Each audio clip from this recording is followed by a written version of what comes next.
Welcome to the World United. Welcome to the World United. And now we're going to welcome our final speaker before the panel, Judith Field. And Judith is an experienced teacher, a public speaker, an educator, a fifth-generation Australian, a feminist, and believes in tolerance, equity, and opportunity. And she has 3 degrees in education and is a master practitioner in NLP.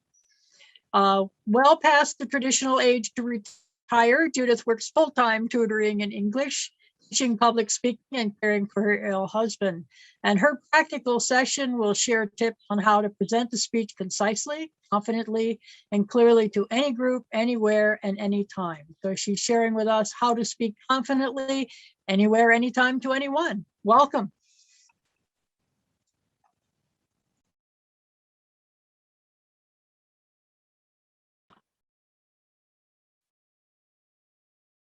All of you who have just spoken have been inspirational.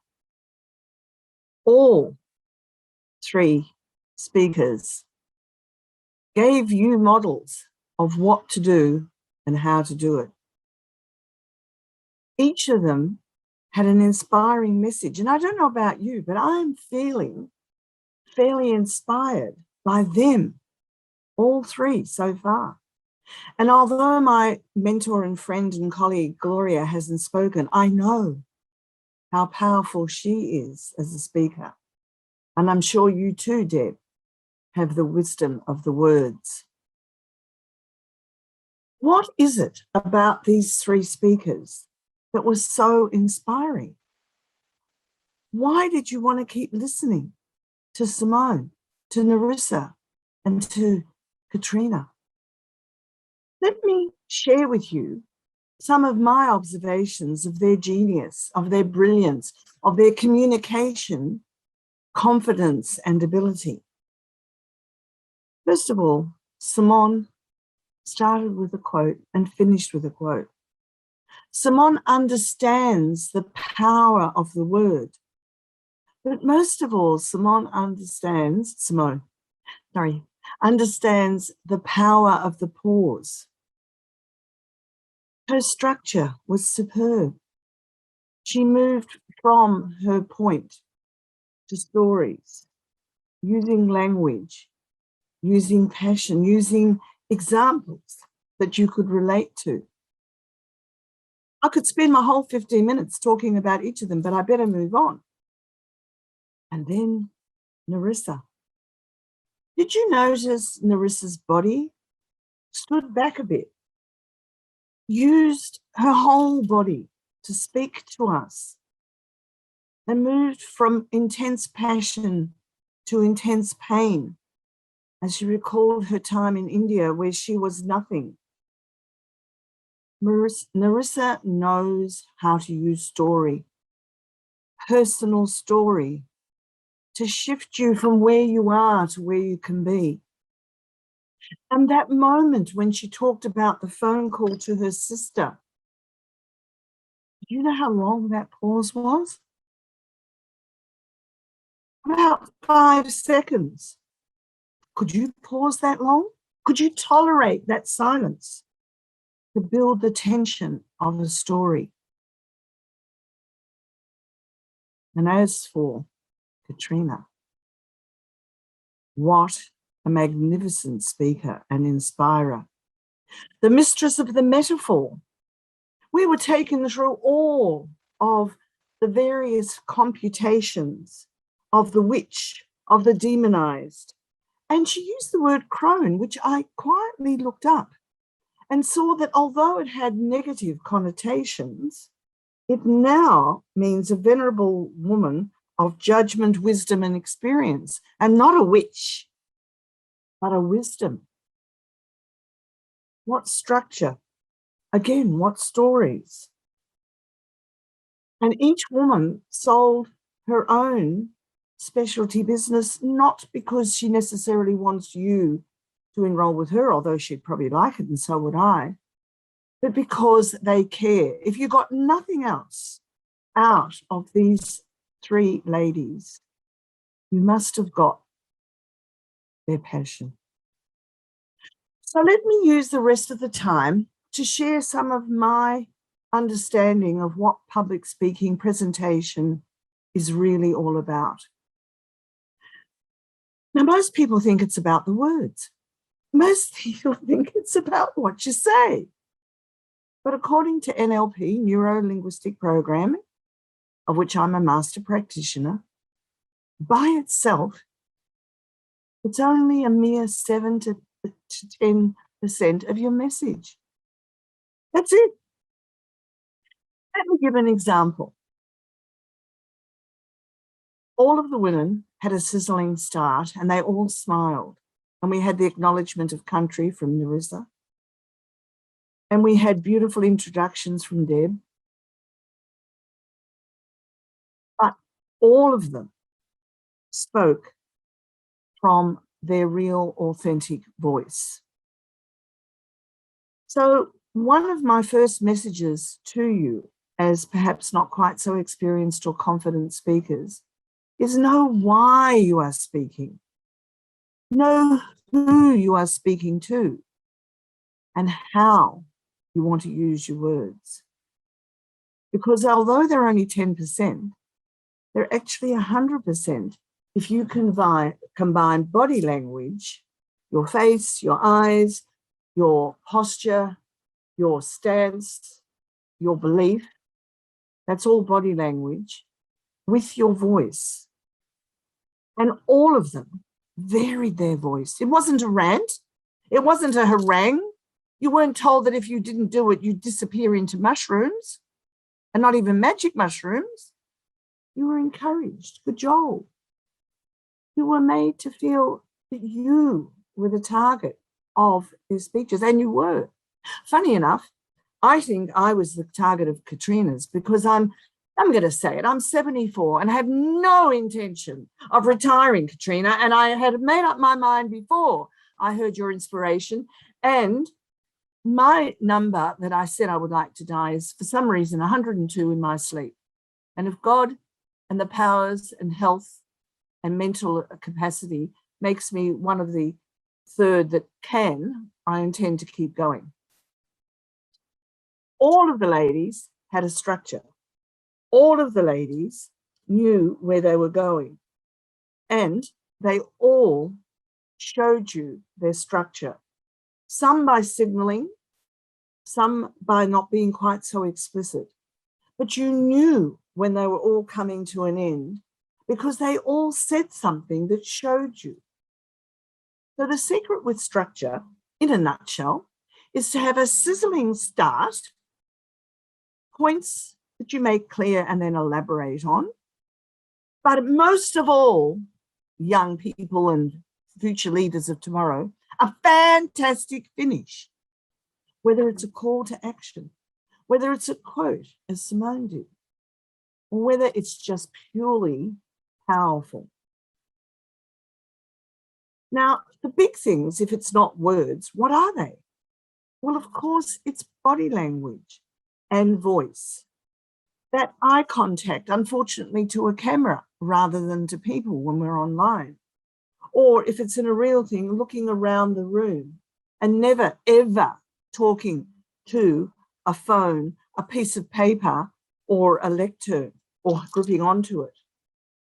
It's smiling when the news is good and frowning when it isn't. It's getting your tone to match your voice because they work together. What about your voice? By the way, the body language, according to research, is between 55 and 70% of your message. 55 to 70% of your message. Wow. Believe that. But let's get on to voice. Oh, voice. Do any of you have voices or teachers or parents who drone on? I hope not, because your voice carries up to 38% of the message, roughly 30%. So all these ladies varied their voices. At some points, there was a little bit of a strong voice, and at other times it was quiet. There was intonation. There was cadence. There was upward inflection at the end of a question. There were several rhetorical questions. And of course, there were pauses.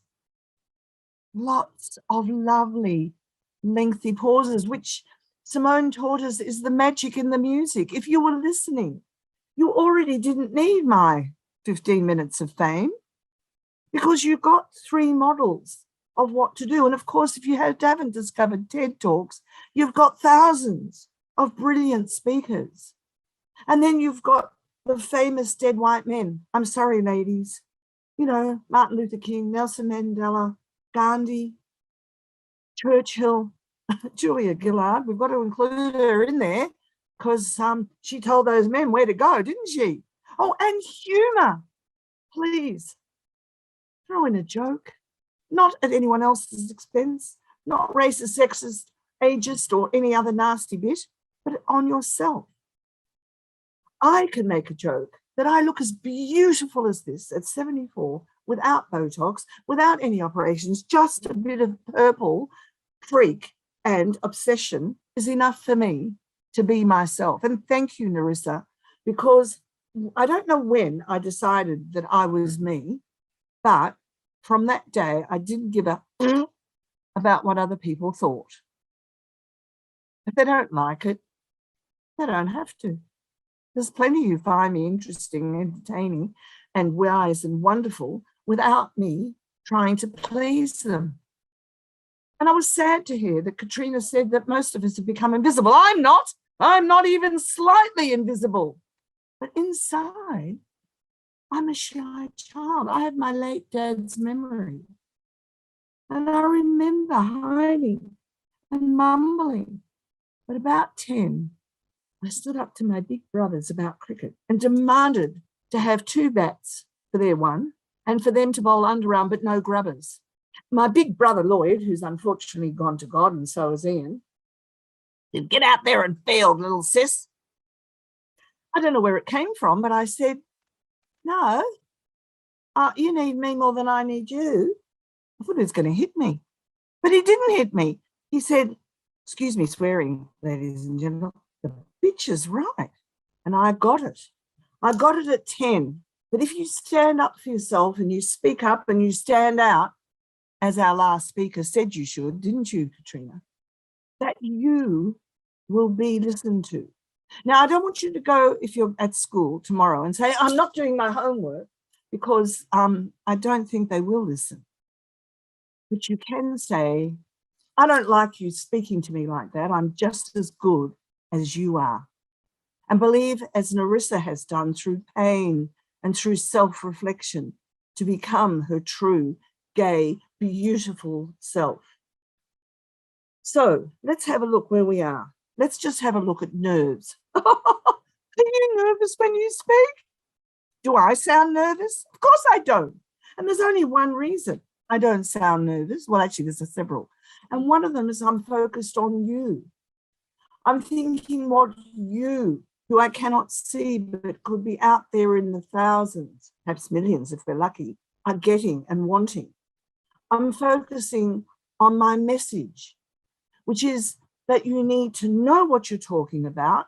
You need to know why you're talking. You need to know who you're talking to, and you need to know when to stop. So let me bring things together. And by the way, with the words, you want lovely, short, simple words. You want words that connect with your audience from your head and from your heart. You want words that resonate and repeat and sound ridiculous. So things from poetry, like metaphor, as you saw all the ladies use. Alliteration, that's when you say, which is not true, boys bat better instead of boys bat well. And you need onomatopoeia. That's fun. Like, for example, if something is bad, don't say it was bad, go it was. It's much more expressive, and it says it exactly how you want to say it. Now, I absolutely have one fan here today, and that's my colleague and friend, Gloria. So she gets me. And I'm only interested in the people who get me, because if you don't get me, just be yourself. You are, as all the women said, just good enough, just as you are. But you must get your voice out there. Now, the next time somebody bullies you, you need to call it out, or you need to ignore it and laugh. But you don't go home and cry, because that isn't what a powerful woman does. Well, let me finish by saying to you my favorite things. And by the way, if you want to contact me, my business is called Direct Speech. Why? Because when you speak directly, you say what you mean what you say. And by the way, you never mean when you say it. So www.directspeech.com.au, go speak with power.